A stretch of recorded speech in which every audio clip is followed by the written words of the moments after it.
Another very special How Do I Know You comes up right now. I know I say they're always very special. I know I do. But this one is extra special. A little extra special. How Do I Know You? Hit it. Graphics, go.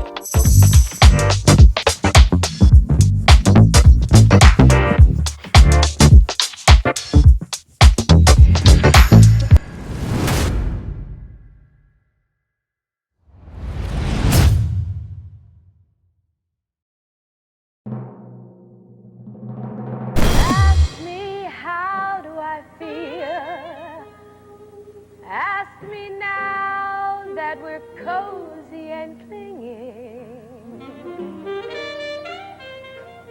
Well, sir, all I can say is if I were a bell, I'd be ringing. From the moment we kissed tonight, that's the way I've just got to behave, boy. If I were a lamp, I'd light. And if I were a banner, I'd wave. Ask me, how do I feel? Little me with my quiet upbringing. Well, sir, all I can say is if I were a gate, I'd be swinging. And if I were a watch, I'd start pumping my spring. And if I were a bell, I'd go ding dong, ding. Ask me, how do I feel from the chemistry lesson I'm learning? Well, sir, all I can say is if I were a bridge, I'd be burning. Yes, I knew my morale would crack from that wonderful way that you look. Boy, if I were a duck, I'd quack. And if I were a goose, I'd be cocked at me. How do I feel? Ask me now as we're finally caressing. Hell, if I were a salad, I know I'd be splashing my dressing. Ask me how to describe this whole beautiful thing. Well, if I were a bell, if I were a bell, I'd go ding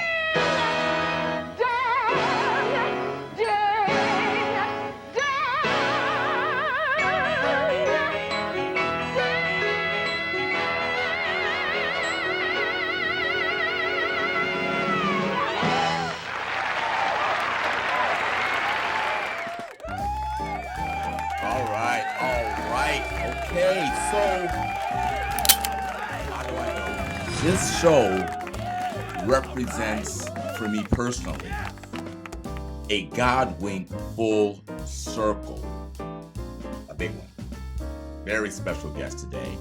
Someone who I have admired and watched for a very long time. And when you sit here and say, she looks like she's about the same age as you. Yeah, she does. She looks fantastic. But I have been following this lady from the very, very beginning of my entertainment kind of observational stuff. She was and is a legend. So I ain't gonna talk no more about it. I'm gonna bring her in. My sister, JONELLE Allen. What's happening? What's going on?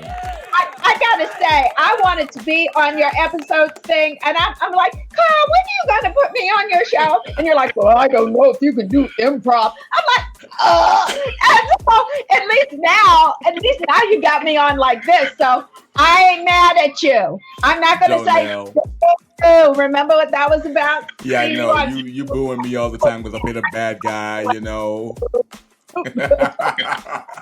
How you doing, my wonderful sister? How are you doing today? I'm really, really doing good. I'm really, really doing good. The thing is that we go in those cycles and stuff, and I had sent you this email, because I was at a point where I was feeling not the best, and those are the times when those things happen. Those are the times that it's about, oh, wait a minute, quiet. And it's like, I'm not alone. Are you sure? God got me.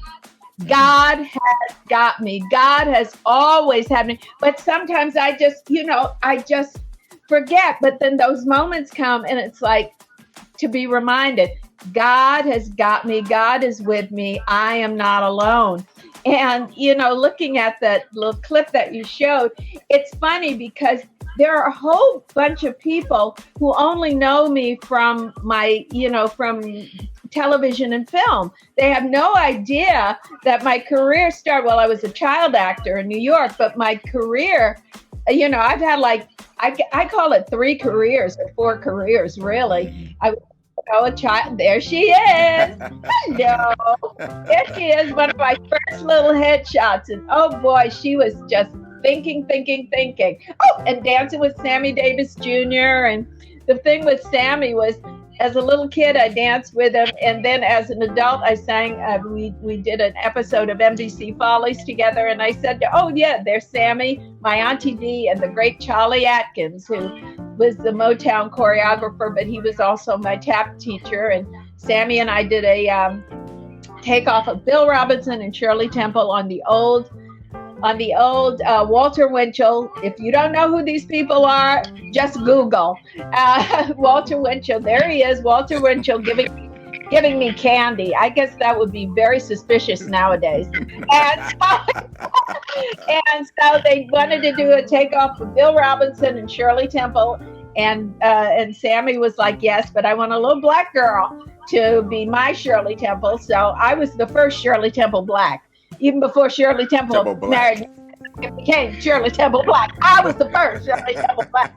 And so then there was that career. And then when I was 16, an agent who remembered me as a kid said, "How old are you?" And I said, 16. He said, Joseph Papp, who does Shakespeare in the Park, he's opening up a new theater called the Public Theater, and it's going to be opening downtown, and they're going to be premiering a new show called Hair. And they want some, young, kind of energetic, whatever, to be in the show. And so I went and auditioned and got into Hair, and it was a different show. When I went to Broadway, the nudity and all of that stuff went into it. But before, it was sort of an innocent show. And so he became one of my mentors, along with Vinnette Carroll and so forth and so on. And then Joe asked me to do the musical version of Two Gentlemen of Verona. And they were going to do it in Central Park, in Shakespeare in the Park. And it was such a big hit, it moved to Broadway, and I moved to Broadway in it. And for that, I was nominated for a Tony Award for Best Actress in a Musical, won the Drama Desk Award, Theater World Award, Outer Circle Award. And with the Theater World Award, I got to say right now, that when I won the Theater World Award, they put my birthday as July 18th. 1944, and I didn't care. I was 20 years old. Who cared about it? Well, that has followed me because everybody says she's lying about her age. She was born 1944. No, my birthday is July 8th. I just turned, but it's 1948, and I just turned 75. Don't I look fabulous? But I'm a musical performer, but then Hollywood came along, and then people just think I act. That's what I do, So, but I'm grateful. I'm grateful to still be working after all these years. Well, Jonelle, let me tell you something. You're right about that. As I mentioned before we started, I didn't know you did all those things. But there's a bright side to that, because your film and TV work is how I was exposed to you. So, yes. Let's talk about this for a second. I want to ask you a question, because you're not going to know this. Well, you may know from your side, but from my side, it's different. So my show is called How Do I Know You? Do you know how you met me? I know how I met you. You're not going to remember, but go ahead. I I thought that we met through Bill Duke. Really? That's where I thought we had met through Bill Duke. I also have a feeling we auditioned for something together. We did. We sure did. I think we did. I think we did. So I must tell this story, Jonelle. So if you remember, it was some film at AFI, and walk into the room, and you and I auditioned together. And I forgot what it was. If you were my wife, I don't know what it was in the audition. And oh, good. I was wife. I wasn't your mother. No, it was not that. And you just broke down in tears in this audition. It just totally wiped me out. I left there. I said, "My God, she's so freaking good." And I never forgot that to this day. You go on all these auditions and you forget stuff, but no, it was so phenomenal what you did in that room that day. I don't know if you remember doing a film at AFI. If you ever did the film, you should have gotten the part. If you didn't, they're crazy. But that was the first time that I ever met you. And then the second time was during Generations. That was in the beginning of my TV career. Yeah. And I was doing extra work. I did extra work on Generations. And then they had a casting change, and the lady that moved, I forgot her name, she started giving me lines, under fives. So I did some under fives on the show, and I became pretty cool with Christoph, bless his soul. But I didn't really know you, but it was like I was a huge admirer of your work. My wife at the time, I've been married a couple times, but my wife at the time. My wife at the time. Like that. My wife at the time, she and I used to record Generations every single day, and we loved you on that show. So I want to talk about. Let's go back a bit. So this is going to kind of give you my Carl Jonelle memories and how much you impacted me coming through. So my first time seeing you was in Cotton Comes to Harlem. Oh, gee. And I remember you in Cotton Comes to Harlem, and you also did the sequel to the film, but you're in a different role. So I want you to tell me a little bit about how did that come to be that you ended up coming back doing the sequel, but it wasn't the same character as the first one, right? No, not at all. It was with Cotton Comes to Harlem, I got the part of the little secretary. Because I had worked with Ossie Davis when I was a child actor. We did a show with the great theater woman Helen Hayes, and so I knew Ossie and Ruby, and I was and at that time I was still doing the show Hair or Just Done Hair or whatever, and so there I was, and I remember coming up to Sam Goldwyn. Because Sam Goldwyn Jr. produced the movie, and I came up to him, and I said, because I'm used to doing theater, and so we're sitting around waiting, and which is hurry up and wait with film. But I wasn't. I was like, you get in your makeup, you get in your costume, and you go and do your work. And so I'm like trying to find out, why haven't we done any work yet? And I go and somebody, I know who it was Raymond St. Jacques. Wow. He was like getting irritated with me. And he said, well, you go and ask that. You go over there and ask that man why it's taking so long. Meanwhile, I didn't know it was the producer, Sam Goldwyn Jr. So I go marching over to Sam and I said, excuse me. And he's like, yes. I said, why is it taking so long? Why haven't I had my scene yet? I need to go home. Meanwhile, I'm doing a show downtown.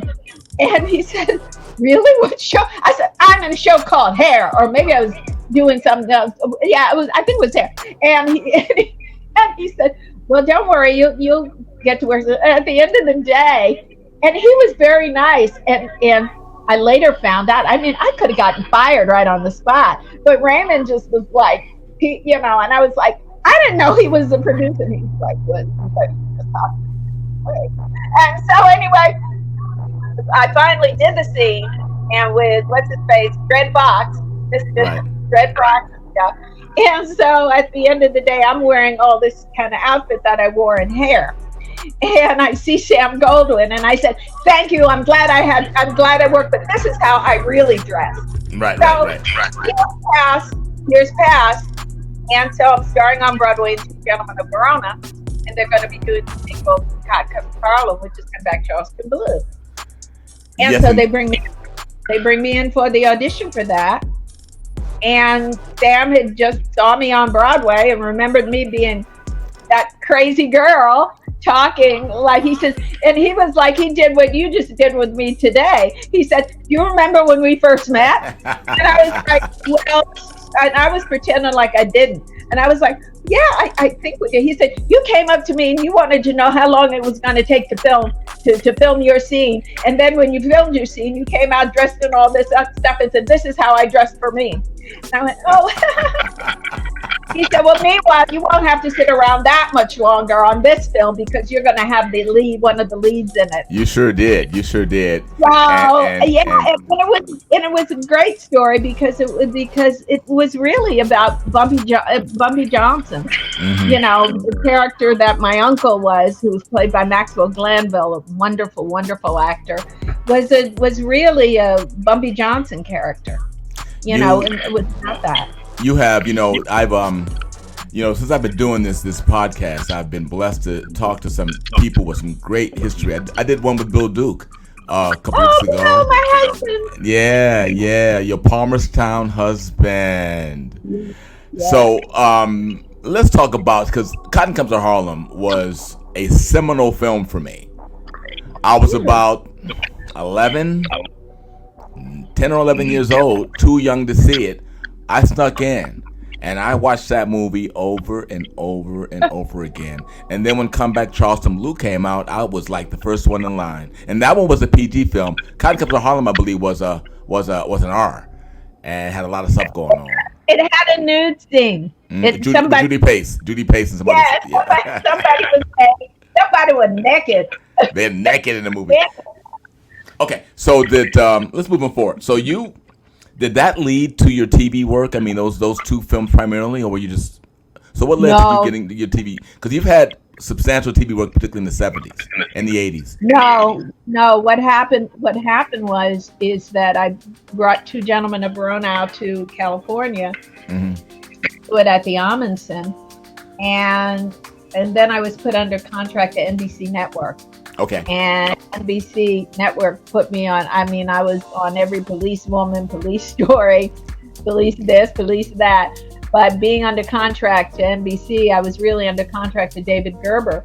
And so I did a lot of those shows.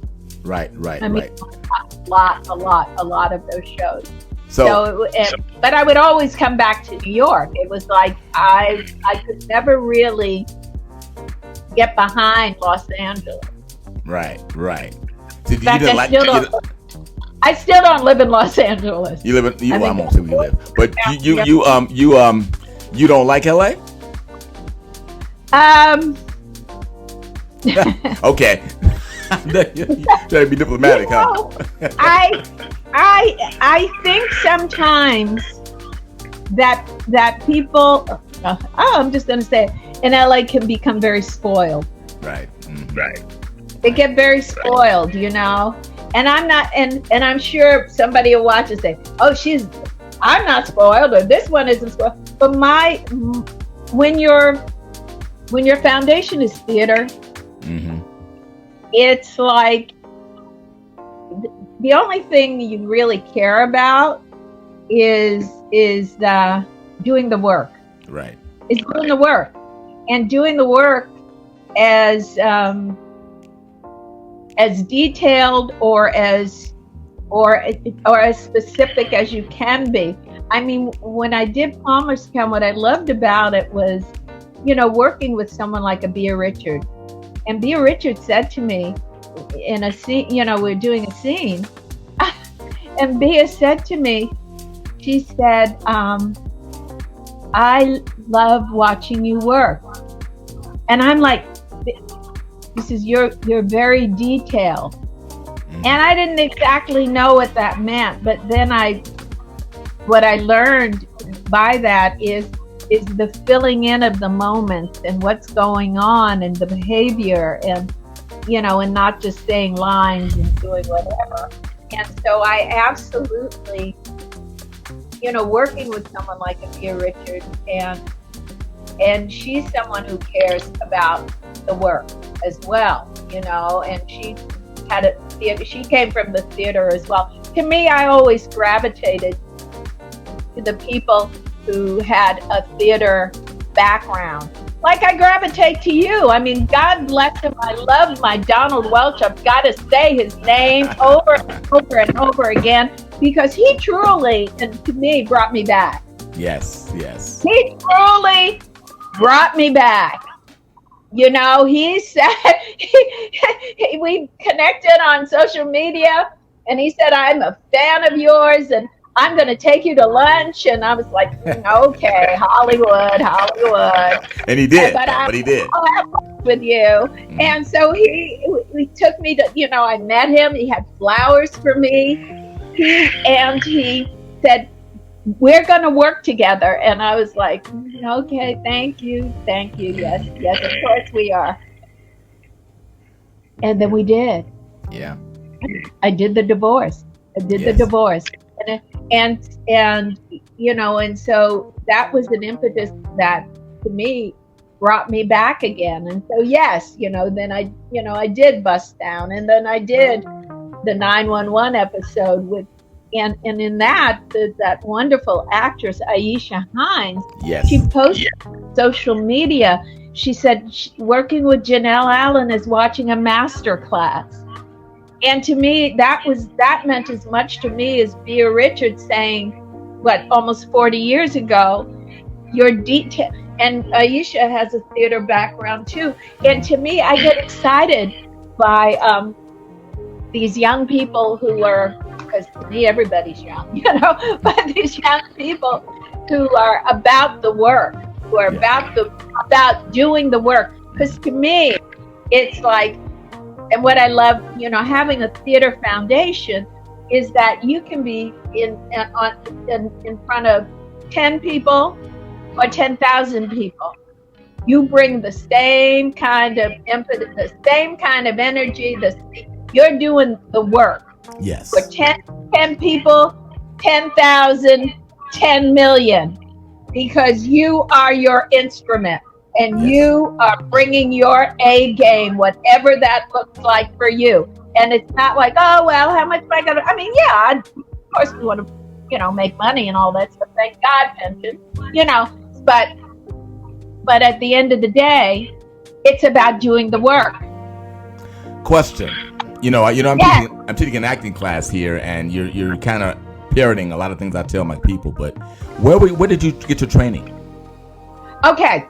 Where I got my training was when I was, as a kid, you're sort of instinctual and all that stuff. However, when I did hair, it was like, okay, I've got to learn my craft now.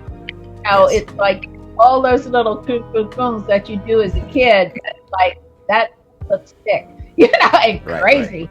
And so, my dear friend at the time, who was in Georgia, she's a very well known on Broadway now. Her name is Bernadette Peters. She was studying with a man named David LeGrand, and I started studying with David. But before I studied with David, Vinnette Carroll, I was a member of her Urban Arts Corps, right? And Vinnette had talked to me about a man named Michael Howard. And so I studied with him for a little bit, but then he went on and he stopped teaching, private, classes in New York and went to run the Yale Drama School. And he taught like Meryl Streep and everybody who went through the Yale Drama School. So he was a part of my foundation, Michael Howard. And then David LeGrand, who genius, was my acting teacher from 1969 until he died in 2013. Because I always believed to go back and study. I have to say, as a student, as a student of the craft and a fan of yours, Aisha nailed it. because, like I told you in that audition I had with you, I was just an audition. I wasn't on set with you. It was an audition. And I said, I need to go back to school. You were just incredible in the room. My goodness. So, I got to talk to you about the things that I'm going to be a fanboy. I'm going to be a fanboy. We talked about, I'm trying to find the graphic and I can't find it. Well, anyway, I'll put it in later. So, generations. So when that came out at the time, it was a big deal. It was the first time there was it was two families, but there was a black family in the show that was steady. Yes. We weren't token. We weren't token. Right. We weren't token. And I loved the show, by the way. And I wasn't a big soap watcher, but I watched Generations all the way, and I was really upset that they canceled it. So my personal feeling about Generations is that they didn't give it a chance. Right. And B, they put the show on at 11:30, or maybe it was 12:30 in Eastern thing, but out here was 11:30. So it came on in the second half hour of the most popular soap opera on television at that time, Young and the Restless. Right. Mm-hmm. So personally, I think if they had given it a head-to-head with Y&R, I think it might have been different. Right. So, I mean, then we came on the air, I was getting messages from people telling me, oh, I heard we got canceled. And I'm like, what are you talking about? But to me, my feelings about that is, with Generations and what Generations was doing, you wouldn't have an empire. You wouldn't have you have and have not.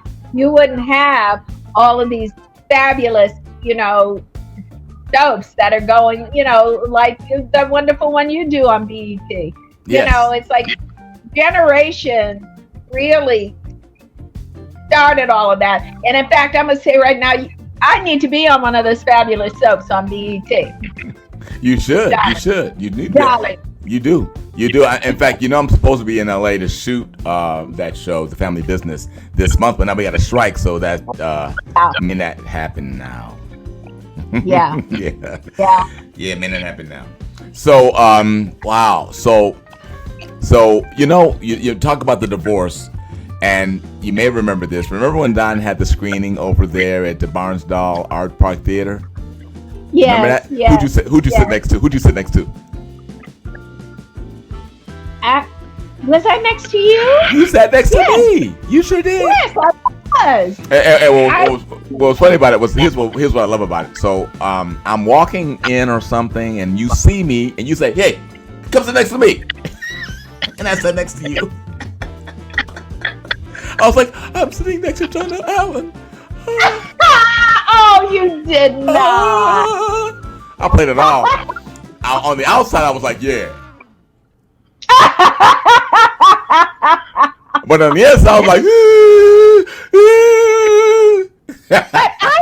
why did I think you were on Palmerstown?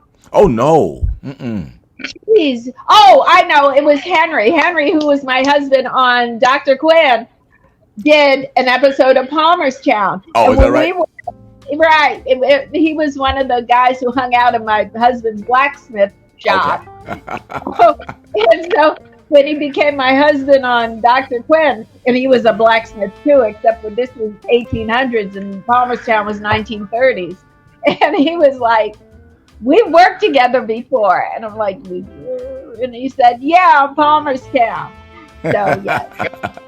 So yeah, that's what we just have kind of just. I guess I've kind of imposed myself onto you over the years, and have kind of attracted, because the fact that people like you and Bill Duke, and I can name others that are actually friends of mine, it's like weird. It's not in a good way. Just like it's like, how did that happen? That is so serendipitous. It's such kismet and such a blessing to me. Carl, it's called like attracts like. Yeah, that's right. You're right. So, before I let you go, I want you to tell me anything else that you have coming up that my people should know about.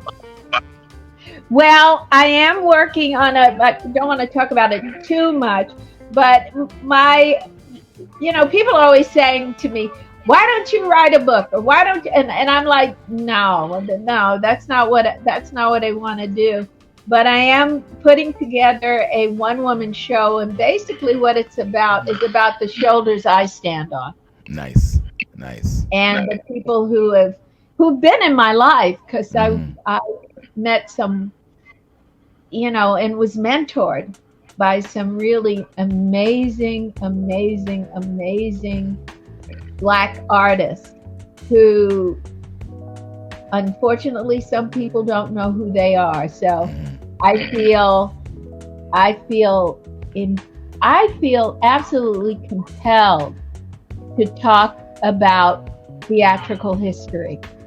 And yes, and it has to do with people of color, Black people, but just theatrical history, because we bring with us this history that when we're walking into a room, we're walking in with all these people around us, even though we may not even be aware of it. But that happens. We have these. I mean, it's like this wonderful cloak of greatness that we are perpetuating. And sometimes I want. That's why I love teaching as well, because I want young people, whether they're melanated or not melanated. I want young people and young actors to know that we have a legacy, that this is a profession, a respected profession, and that one has to learn their craft. Because a lot of times, I'm reading things and people posting their business on social media and all of that stuff. To me, it's like, okay, that's all cute and fine. However, if one has to have longevity, right, and especially with computers and stuff, nothing is. I mean, I am grateful that I did some of my crazy stuff before there was cell phones. Right. Yeah. I'm grateful for that. Oh, thank God for that, right? Because I've been sober for 35 years. Mm-hmm. And it's like, I am grateful that all my crazy stuff cannot be videoed, because nothing goes away. Nothing goes away. Ever.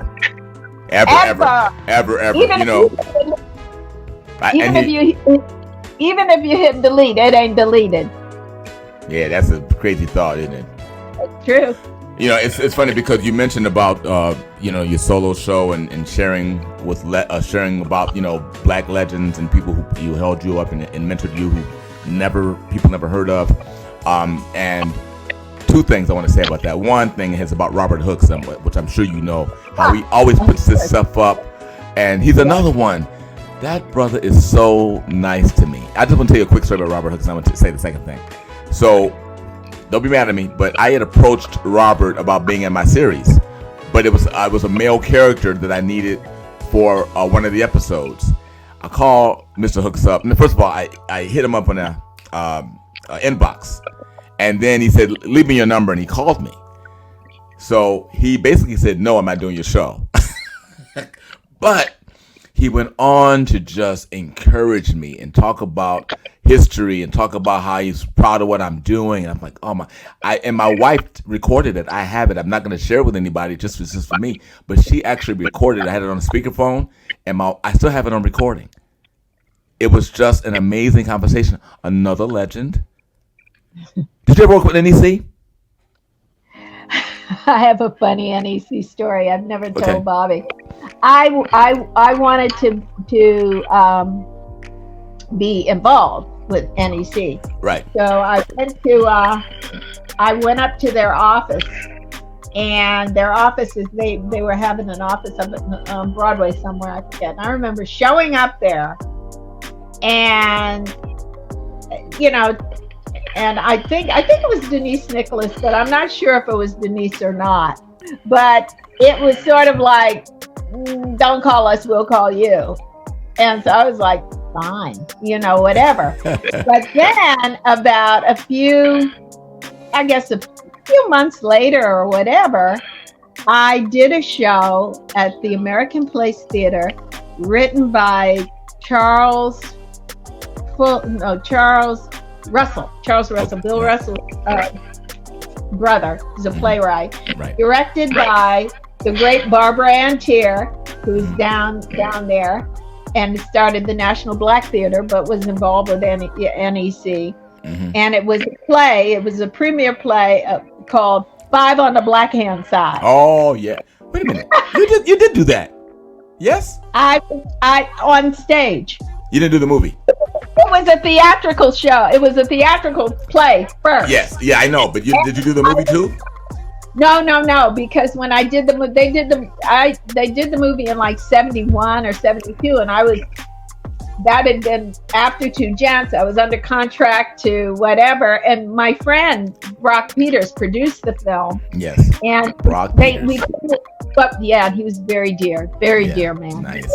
One of my mentors as well.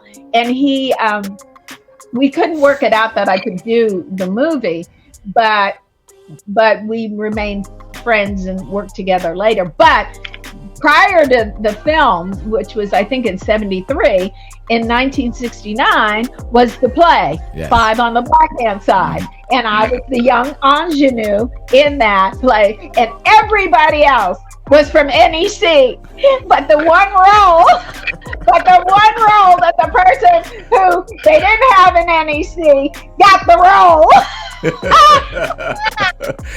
That's a funny story. And here's another thing that just came to my mind. Speaking of an NEC, is River Niger, and you did the movie. I did the movie of it, but didn't do the play because that was an. The thing with NEC is that they did so many amazing shows that like for instance, Soldier Story came out of NEC. Mm-hmm. River Niger. And now, no place to be somebody. It goes on and on. It's like the Soldier Story, Soldier's Play, I should say, Soldier's Play. In none of the advertisements did you see former NEC production or whatever, which I thought was rather interesting. But NEC was incredible. Yeah. They were really incredible. And even though I didn't actually, I did Five on the Black Hand Side, but I knew a lot of NEC people and worked with Robert, although we called him Bobby. Right. I worked with Bobby. In fact, he came into Generations playing my father-in-law. He did. Yes, Judy Ann Mason, who was one of the writers and creators of Generations. Oh, bless her heart. I love Judy Ann. I love wonderful. Judy Ann. She was. But she wrote this character for him, mm-hmm. and he was like, I don't know, but he came in and he did it, mm-hmm. and so it's like, we are all so interconnected. Yeah. It's crazy. Yeah, River Niger was one of my very first plays. I did it at Michigan State when I was just starting out on theater, one of a school production, and so when I saw the movie come out, I just had to see it.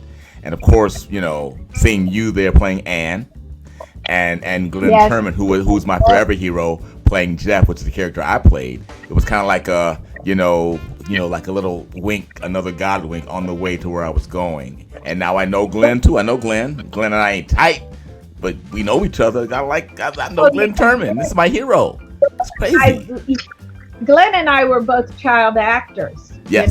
He was, I was on Broadway and in shows, and so was he. He was the kid in Raisin in the Sun. Yeah. But before we, transitioned into being teens and adults, we were extras. And in New York, when you're an extra, you would see people who are on Broadway, on whatever. Being an extra in a movie wasn't like it is out in California. So there was Glenn and I sitting in the orchestra of this theater in this scene in this movie as extras. And the movie was A Man Called Adam, starring Sammy Davis Jr. and Cicely Tyson. Yes. And so as we're walking back, from doing our little extra thing, and Glenn and I are like walking back and talking about what we're going to be doing, and da da da. And I said, well, I worked with Sammy when I was a kid. And he said, well, I worked with Sydney. And we're walking back with, with it, and we're going to be doing da da da. And that's what we would do. We would just project out there, and then there we were as adults. Yeah. And remember, Nigel, me with Cicely Tyson, and Joe Jones and Lou Gossett and exactly, and Glenn, and Glenn. Yes, and Glenn. And it's funny because the NEC was such a major incubator for so many great people. I mean, I did one of these. How do I know you? With Brent Jennings. Oh yeah, Brent and Juanita. Yeah, I did one with him, so I've got one coming up with Brent Jennings. So the second thing, speaking of Brent and speaking of you and all these great people, when I first started doing this podcast, it was my wife's idea because I'm trying to be creative and keep all the Isn't she things. wonderful? Yeah, she's just always telling me to do stuff. I got to tell you this. She has been so good for you because she believes in vision boards. She believes in those kinds of things. What we send out, we bring back, and it really gets us into what are we thinking? Yes. What are our core beliefs and thoughts that we're thinking, and to be able to, manifest, to be into manifestation, and to realize because the thing is that in the spiritual realm, the spirit doesn't understand the inflection or the sarcasm or I'm just joking. It only hears the word. So one has to be very, very cognizant and aware of what are the words that they're speaking. What are the words that they're putting out there? Because that is what we make manifest. You sound like her. I like her. Well, she wanted me to do this show, and what's really turning out to be is this is sharing with the world, mainly a younger generation, people who they should know, like yourself, like Bill Duke, like Brent Jennings. I did one with Cinda Williams.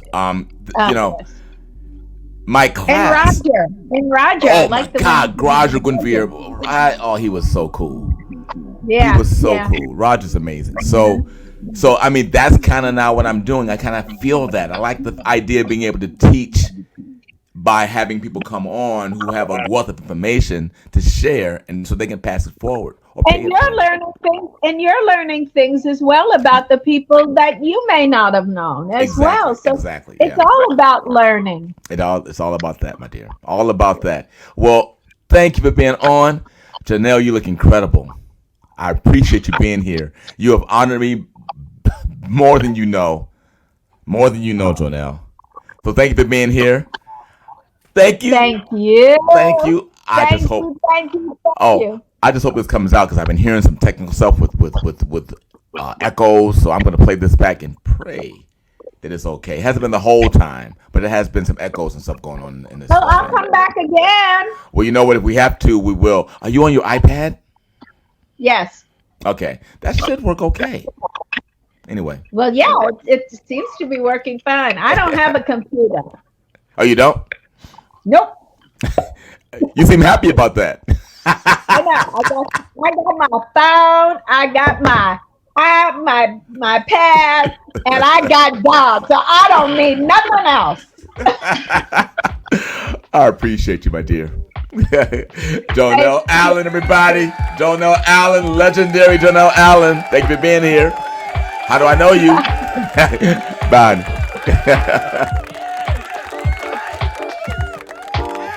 You have it.